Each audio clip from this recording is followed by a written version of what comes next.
Hampir setiap orang selalu ingin hidup lebih baik, ingin hidup lebih kaya, ingin hidup lebih bahagia.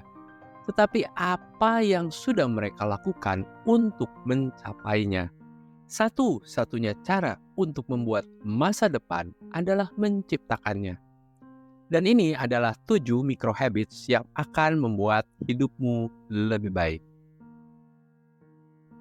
1. 5 menit sehari hanya tentang dirimu. Tips ini sebaiknya dilakukan sesaat setelah kita bangun tidur. Jadi, mulailah harimu dengan fokus pada dirimu sendiri. Anda bisa tanyakan pada dirimu, apa yang akan kamu kerjakan hari ini?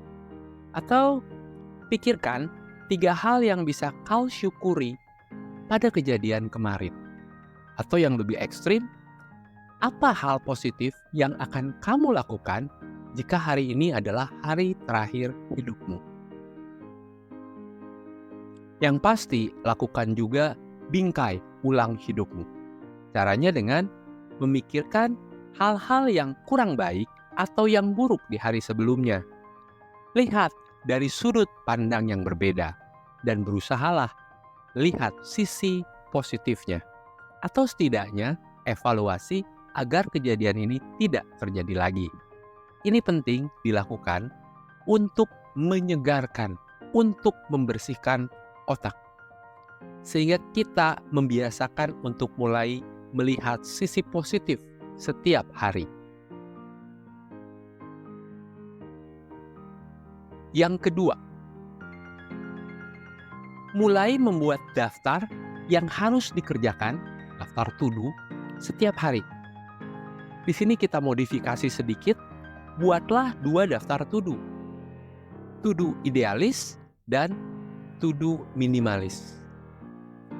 Kita membuat ini untuk mengantisipasi karena dalam sehari-hari, kadang-kadang kita menghadapi good day lawan bad day, atau awake day melawan lazy day.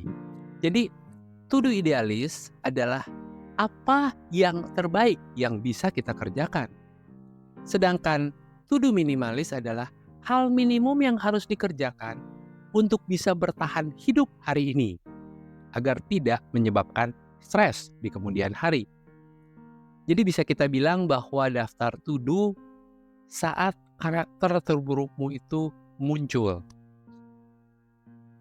Sebenarnya, bisa saja kamu hanya membuat 1 daftar to do, lalu di bagian kanan setiap baris, tandai mana yang menjadi hal yang wajib dikerjakan, yang menjadi to do minimalis kita.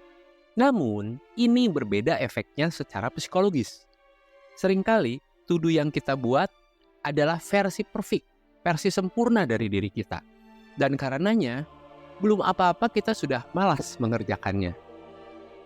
Hal positif lain setelah saya mengerjakan rutinitas ini adalah saya menyadari bahwa sebelum ini saya itu selalu overthinking dalam membuat daftar to do. Istilah gampangnya ribet. Akibatnya banyak yang tidak terselesaikan. Bahkan ujung-ujungnya malas membuat daftar to do. Yang ketiga, aturan 2 dan 5 menit. Jadi kita buat hidup kita lebih disiplin dengan aturan berikut. Kalau suatu pekerjaan bisa diselesaikan dalam 2 menit, langsung kerjakan, jangan ditunda. Kita melihat piring yang belum dicuci, lakukan sekarang juga. Atau pintu depan rumah belum terkunci dengan baik, lakukan sekarang juga.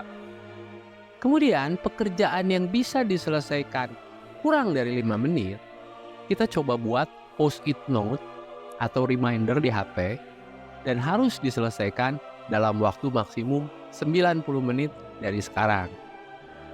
Untuk pekerjaan yang diselesaikan lebih dari 5 menit, luangkan sedikit waktu untuk memikirkan kapan pekerjaan ini bisa dilakukan. Namun, sebaiknya jangan ditunda sampai esok hari. Selesaikan di hari yang sama. Keuntungannya adalah kita melatih kedisiplinan kita dan juga otot menunda-nunda. Selain itu, otak dan kepalamu menjadi lebih bersih. Kenapa? Karena tidak perlu mengingat terlalu banyak hal yang harus dikerjakan nanti. Simpel kan? Yang keempat, ini adalah hal yang paling sulit setelah saya praktekkan. Donasikan 1-3 barang-barangmu setiap minggu. Kadang-kadang saya mikir, aduh sayang, nanti kalau suatu saat saya butuh dan bisa berguna lagi bagaimana? Ubah mindset Anda. Setelah rutin melakukannya, saya yakin Anda akan sadar bahwa Anda sudah menumpuk banyak sekali, dalam tanda kutip ya, sampah yang menumpuk di rumahmu. Dan ternyata kehilangan barang-barang yang dianggap sayang itu malah membuat hidup Anda lebih mudah. Barang-barang yang masih bagus bisa diberikan ke orang lain, bisa berguna buat mereka. Atau buang ke tempat sampah barang-barang yang hanya membuat lemarimu penuh. Hal baik yang saya dapatkan setelah rutin melakukan hal ini adalah memupuk kebiasaan saya untuk memberi atau bersedekah. Rumah saya menjadi lebih lapang dan terbiasa. Akhirnya, hanya membeli barang yang bermanfaat. Dan anehnya selalu ada saja rezeki untuk membeli barang itu. Energi positif untuk memberi ternyata terpantul kembali kepada diri saya. Anda mendapatkan keuntungan untuk bisa hidup minimalis. Yang kelima, berdiri minimal selama 1 menit setiap 1 jam. Terlihat simpel, tapi juga sulit dilakukan. Padahal bagus buat tubuh kita. Mengapa harus setiap jam? Percayalah, kalau Anda menggunakan notifikasi, wah saya harus berdiri jam segini, itu tidak akan berhasil. Bahkan ketika kita ingat, ketika kita sadar, seringkali perasaan nanggung membuat kita tidak melakukannya. Jadi berdirilah 1 menit setiap 1 jam.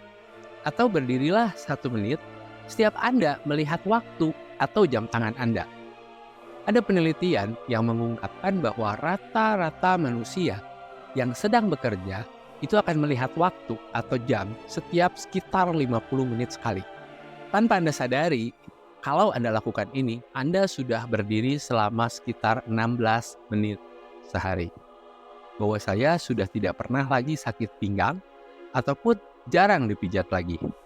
Selain itu, kebiasaan ini membuat saya bisa kembali duduk dengan postur yang benar setidaknya setiap 1 jam. Yang keenam, melamun. Bukankah itu hal yang buruk? Kita semua waktu kecil sering kok melakukannya. Tetapi seiring waktu kita kehilangan kebiasaan ini karena dikatakan melamun itu buruk. Tepatnya melamun secara positif karena hal ini bisa mengundang kreativitas. Jadi membayangkan hal indah yang sudah atau akan terjadi. Kombinasikan dengan memikirkan tujuan Anda dan keinginan.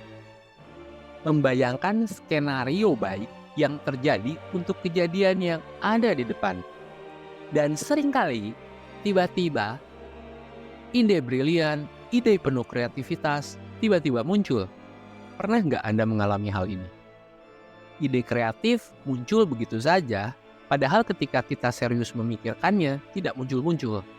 Coba Anda search di YouTube, Benefit of Daydreaming. Ada penjelasan secara saintifik betapa bergunanya daydreaming alias lamunan positif ini. Bayangkan keceriaan yang kita bisa dapatkan jika pekerjaan ini selesai. Ini akan menjadi seperti vitamin buat kita.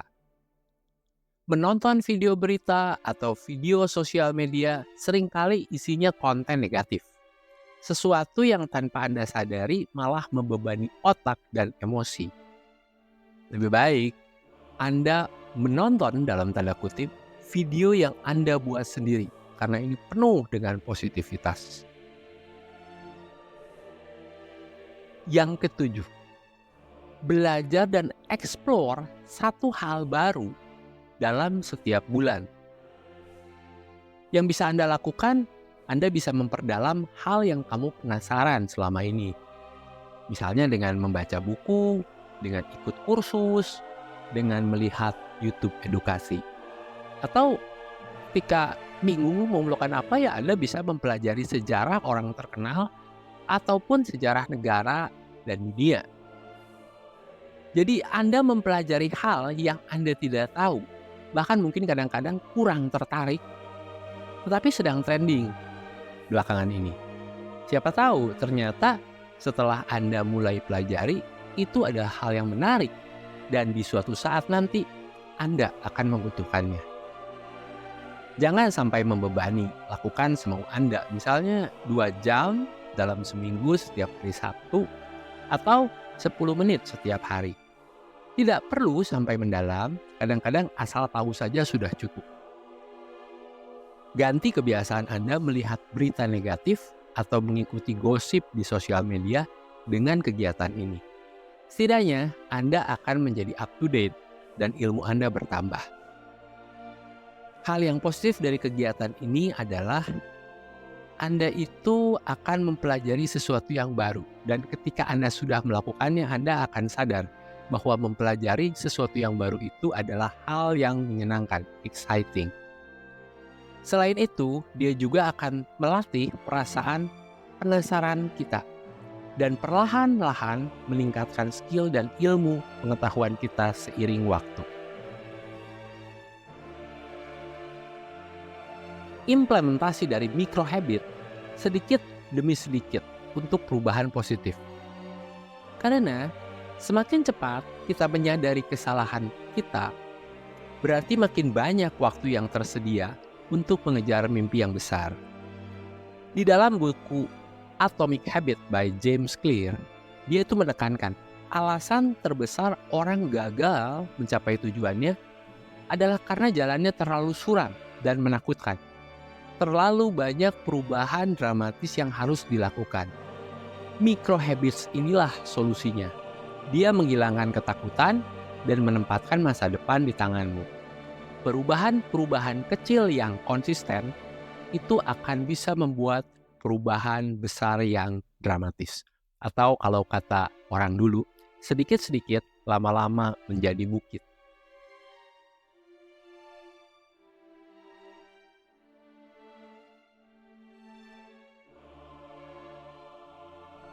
Selalu positif, selalu bahagia, esok akan lebih baik.